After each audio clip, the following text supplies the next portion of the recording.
On the other hand, atheists, people supposedly on my side, will also nitpick some of my arguments and responses. Why? Because atheists are self-critical. That is the beauty of it. So I don't judge the winners or losers by popular opinions of others, because So it's basically ensuring that no matter what happens, he wins. He's just declaring that at the beginning of the debate. Even it, because he knows that the most indicative reaction, as I mentioned before, the most telling reaction is if your own side says that you lost. So he's just anticipating that a lot of people on his own side are going to say that he lost. And the thing is that there were, even before the debate, a lot of these ex-Muslims, even some prominent Murtads.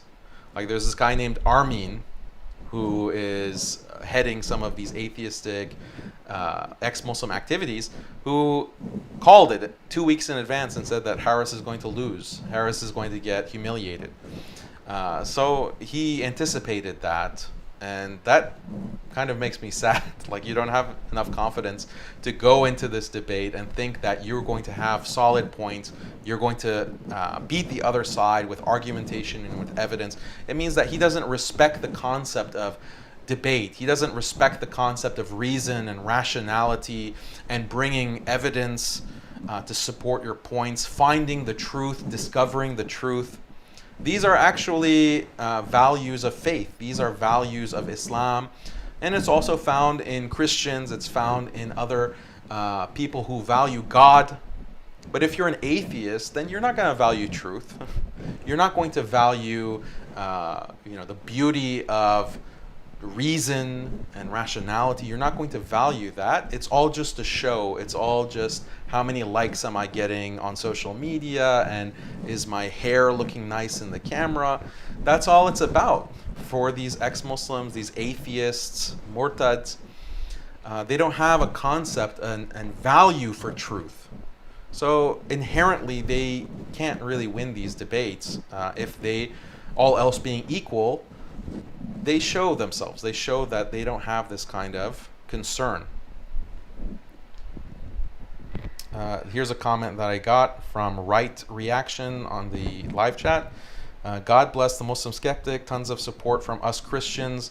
May Allah guide you to more victories like this. So I appreciate that from Christian. Thank you for your support and for watching.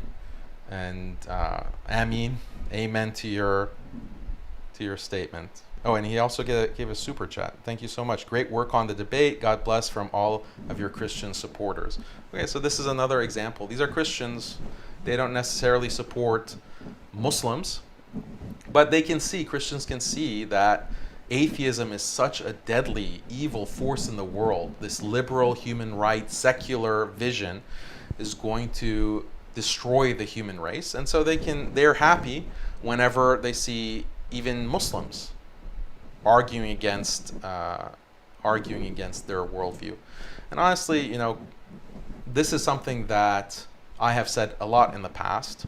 I have said that whenever, because I was born and raised in the US, born and raised in America, and as the country has gotten more secular, it's become worse.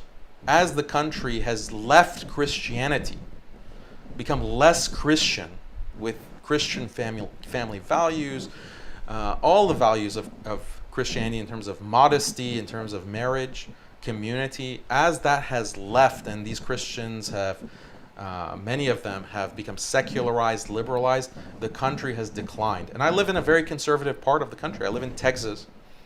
I live in, which is a red state, and I have surrounded by Christians. But over the years, those Christians have become weaker and weaker in their faith. Some have left Christianity. And that has made, tangibly, noticeably, America has gotten worse.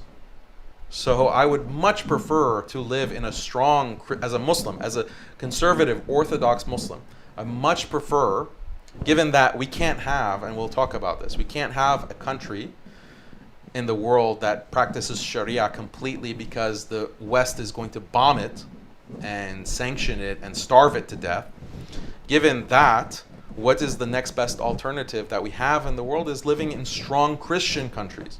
But those are also dying out. Those are also dying out, unfortunately. So this is also why or part of the reason why I was supporting Donald Trump. I hate the man. I hate Donald Trump because he is not a true Christian for sure. But at least he was representing, at least speaking to some of these kinds of important values. He was also trying to export LGBT to the Muslim world at the same time, but so those kinds of hypocrisies are part of the American empire. But he was a much better alternative for Muslims than Hillary Clinton back in 2016. And I think I was right on all of that. I think if Hillary Clinton had been president, this slide into this atheistic morass, this atheistic nihilism, secularism, liberalization, this LGBT whatever, it would have come much stronger, much harder. So anyway, I don't want to get too off topic. Thank you so much, Right Reaction, for your super chat.